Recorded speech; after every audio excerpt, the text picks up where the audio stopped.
B. Pola-pola tingkah laku yang dapat dipelajari dari anggota kelompok sebaya. Beberapa pola tingkah laku yang umum dipelajari anak dari lingkungan kelompok sebayanya. 1. Hal-hal yang diterima maupun tidak diterima secara sosial. Kebutuhan akan perhatian dan penerimaan sosial dapat timbul karena perasaan tidak aman yang berkaitan dengan rasa iri, malu, dan terlalu tergantung pada orang lain. Tampaknya kebutuhan anak yang diterima oleh teman-temannya membuat mereka berusaha untuk menghindari hal-hal yang tidak diakui oleh kelompoknya. 2. Terlalu peka atau sensitif. Terlalu peka atau sensitif menunjukkan pada kecenderungan untuk mudah merasa sakit hati dan cenderung mengartikan apa yang dikatakan atau dilakukan orang lain sebagai permusuhan. Terlalu peka menunjukkan pada apa yang diharapkan seorang anak untuk harapan-harapan sosialnya. Sikap terlalu peka atau sensitif ini umumnya terlihat pada saat anak berada di lingkungan luar rumah karena anak lain akan lebih mudah memperhatikannya. 3. Mudah terpengaruh. Sebagaimana pada anak yang terlalu peka atau sensitif, hal ini karena perkembangan dari adanya kebutuhan akan perhatian dan penerimaan sosial. Namun, di lain pihak ada pula anak-anak yang mudah dipengaruhi anak lain karena jalan pikiran dan tingkah lakunya berbeda dengan apa yang diharapkan kelompoknya. Hal ini sebetulnya sama dengan sikap negativistik atau penolakan pada anak-anak yang lebih kecil. 4. Kompetisi atau persaingan. Pada masa anak-anak akhir, kompetisi terbagi dalam 3 bentuk. Pertama, persaingan antar anggota kelompok sebaya yang dapat menimbulkan permasalahan. 2. Pertentangan antar kelompok sebaya yang satu dengan kelompok sebaya lain. Ketiga, pertentangan antar kelompok sebaya dengan kelompok masyarakat akan membentuk suatu ikatan tersendiri dan dapat mengembangkan kemandirian. 5. Hubungan yang baik merupakan kemampuan untuk bekerja sama dengan orang lain yang dapat dipelajari melalui lingkungan rumah. 6.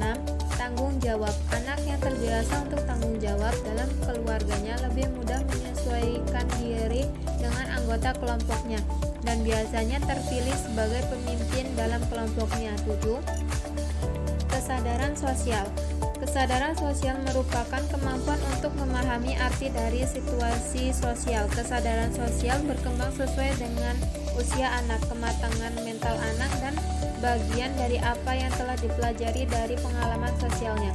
Anak yang sehat secara emosional dan memiliki keunggulan dalam persepsi sosial maka akan lebih mudah menyesuaikan diri dan diterima secara sosial. 8.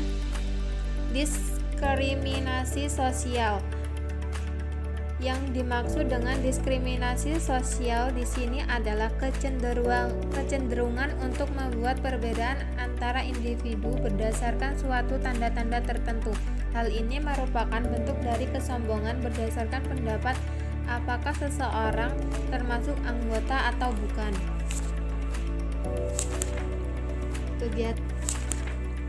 Kegiatan belajar 3. Perkembangan peran gender pada anak usia SD.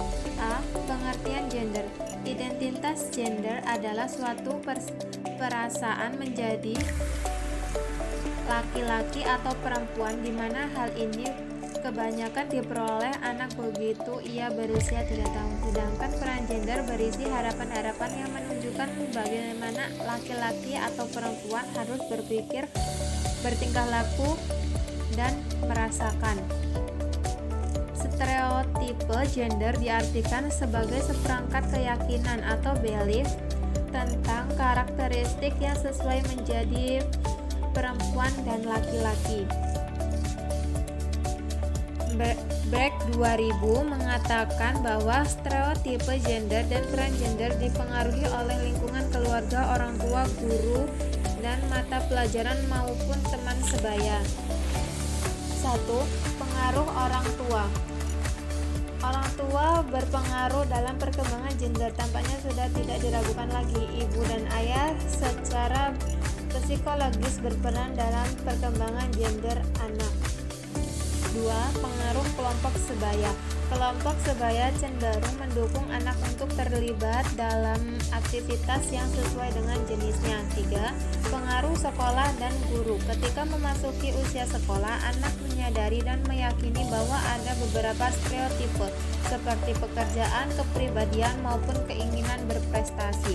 Stereotipe gender ini menguatkan perilaku anak-anak perempuan yang di usia sekolah tidak menonjol pada pelajaran matematika. 4. Pengaruh media massa. Berbagai berita yang disajikan melalui media massa dapat berpengaruh besar dalam perkembangan gender. Sebetulnya perkembangan gender juga bisa dipengaruhi oleh faktor biologis dan pemahaman kognitif. D. Peran gender di usia. D. Peran gender di usia sekolah. Pada usia sekolah, anak laki-laki mempunyai identifikasi peran maskulin, sedangkan anak perempuan lebih androgini, yaitu dari ciri-ciri maskulin dan feminim.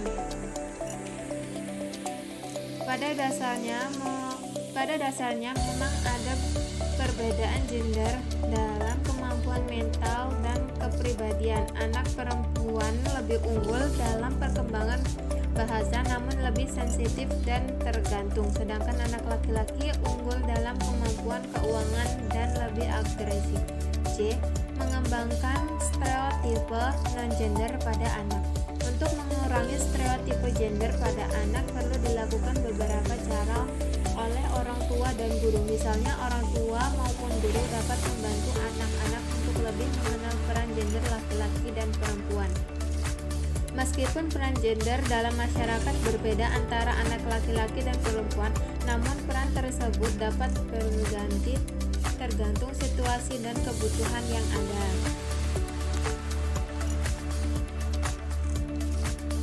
Modul 4. Kebutuhan anak sekolah dasar. Kegiatan belajar 1. Gizi dan permasalahannya pada anak usia sekolah dasar.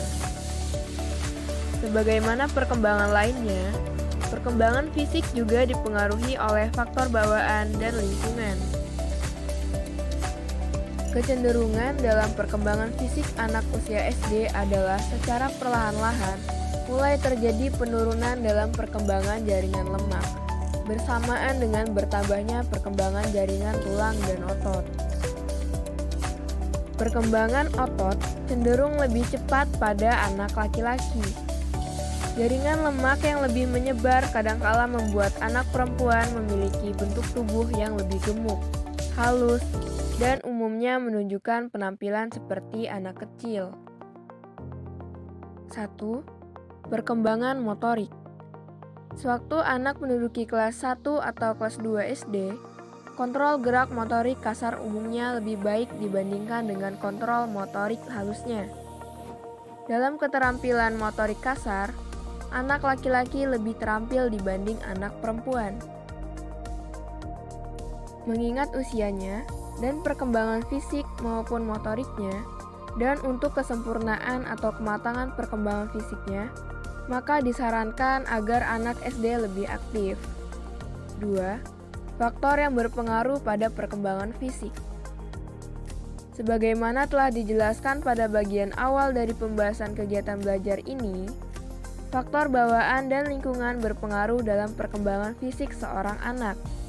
Seberapa besar pengaruhnya dan masalah-masalah apa saja yang timbul akan dibahas berikut ini. A. Bawaan atau genetik.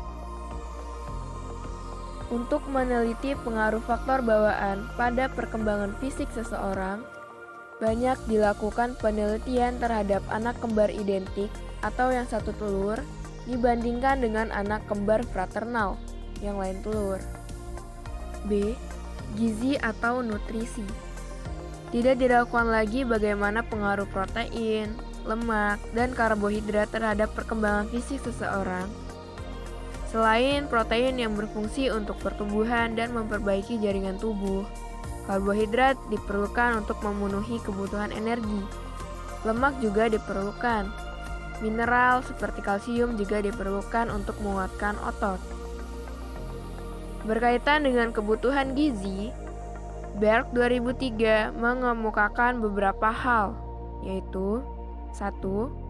Kaitan usia dan kebutuhan gizi. Gizi merupakan hal yang penting dalam perkembangan seseorang, khususnya pada masa bayi, karena perkembangan otak dan fisik di usia tersebut berkembang secara cepat. 2. Gizi pada anak sekolah dasar dan remaja. Perkembangan fisik dan motorik pada anak sekolah dasar sangat tergantung dari macam makanan yang dikonsumsi oleh mereka.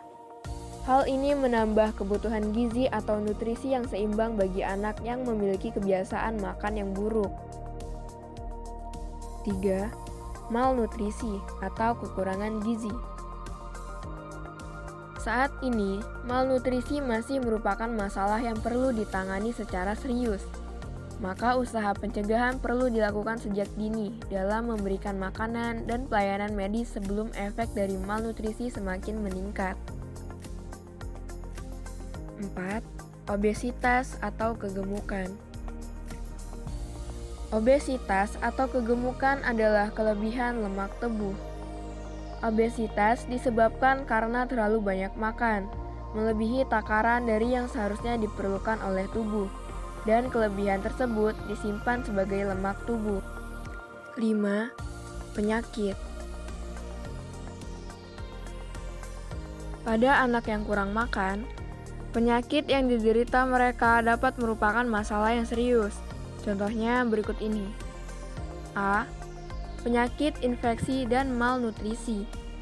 Malnutrisi dapat memudahkan seseorang terserang penyakit yang akan berpengaruh pada pertumbuhan dan fisik. Penyakit akan mengurangi nafsu makan pada manusia karena keterbatasan tubuh mencerna makanan. B. Imunisasi. Dengan adanya program imunisasi di sekolah maupun di puskesmas, dapat mengurangi penyakit di kalangan anak-anak. C. Kehidupan emosional. Rangsangan perhatian dan kasih sayang merupakan hal yang utama bagi anak karena dapat menunjang pertumbuhan fisiknya. Ada 2 gangguan yang serius dalam pertumbuhan jika anak kekurangan kasih sayang dan perhatian, yaitu berikut ini. 1. Kegagalan non-organik untuk berkembang. Umumnya terjadi pada usia 18 bulan dan ditandai dengan reaksi-reaksi seperti penolakan dan jarang tersenyum. Reaksi tersebut berkaitan dengan lingkungan tempat tinggal anak. 2. Deprived dwarfism. Menunjukkan bahwa adanya gangguan pada anak 2-15 tahun. Gambaran umum dari anak yang menderita deprived ini adalah tinggi di bawah rata-rata usianya, perkembangan skeletal yang tidak matang. Dari apa yang telah dibahas dalam kegiatan belajar 1 dari modul 4 ini, dapat disimpulkan bahwa pengaruh bawaan maupun lingkungan berperan dalam perkembangan fisik maupun kepribadian anak.